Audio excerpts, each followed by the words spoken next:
Hello friend, आज हम chemistry और बायोलॉजी पेडागोजी में आने वाली कुछ महत्वपूर्ण क्वेश्चन जैसे पहला है अंतर्निहित ज्ञान एवं स्पष्ट ज्ञान में अंतर बताइए।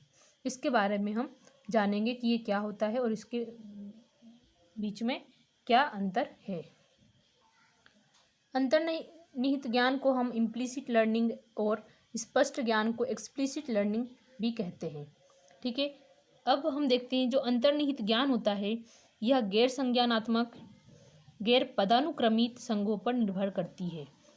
यानी कि जो अंतर्निहित यानी कि जो हमारे अंदर जो प्रेजेंट है ज्ञान, ठीक है, तो वो क्या होता है, गैर संज्ञानात्मक होता है और गैर पदानुक्रमित होता है। यानी कि स्टेप में जमे हुए नहीं होते, अरेंज वे में नहीं होते हैं। जबकि जो स्पष्ट ज्ञान होता है यानी जो एक्सप्लिसिट लर्निंग होता है वह संज्ञानात्मक भी होता है और पदानुक्रमित संघों पर निर्भर करती है।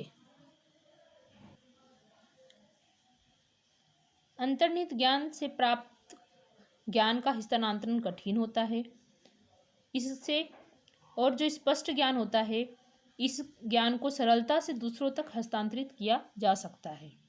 ठीक है, अंतर्निहित ज्ञान जो होता है जटिल होता है और जो एक्सप्लिसिट लर्निंग यानी कि जो स्पष्ट ज्ञान होता है इस प्रकार का ज्ञान जो होता है वो सरलता लिए होता है। ठीक है, यानी कि जो अंतर्निहित ज्ञान वो जटिल होता है और जो स्पष्ट ज्ञान है वो सरल होता है।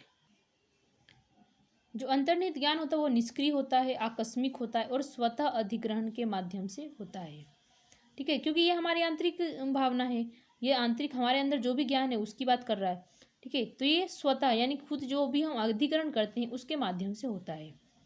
उसी प्रकार से जो स्पष्ट अधिगम होता है वो जागरूकता के लिए प्रक्षेपण, प्रेक्षण, समझ और सामग्री की स्मृति के लिए आवश्यक है। मतलब किसी चीज़ को याद करने के लिए, किसी चीज़ की जागरूकता के लिए या फिर किसी कंटेंट को समझने के लिए हमें स्पष्ट ज्ञान की आवश्यकता होती है। ठीक है, अब हम देखते हैं पांचवा, इस अधिगम हेतु सचेत प्रयास की आवश्यकता नहीं होती है। यानी ये हमारे अंदर का ज्ञान है, इसे हम इसको सीखने के लिए हमें कुछ करना नहीं पड़ता है, ये हम वातावरण से अपने आप ही सीख जाते हैं। ठीक है, लेकिन स्पष्ट ज्ञान के लिए हमें सचेत प्रयास की आवश्यकता होती है।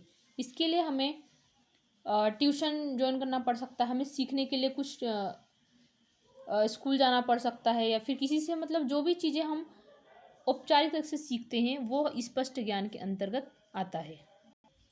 6 वाला हम देखते हैं जो स्पष्ट ज्ञान जो होता है, जो अंतर्निहित ज्ञान होता है वो स्पष्ट ज्ञान से अधिक स्थिर है क्योंकि ये हमारे आंतरिक का ज्ञान होता है। लेकिन वही जो अंतर्निहित ज्ञान से है, जो स्पष्ट ज्ञान है वो अंतर्निहित ज्ञान से कम स्थिर है। अंतर्निहित जो ज्ञान है वो मौखिक विवरण का एक साधन है, स्पष्ट ज्ञान कोई तथ्य है जिसे स्पष्ट किया जाता है। अतः ये हमारे कुछ अंतर थे। धन्यवाद।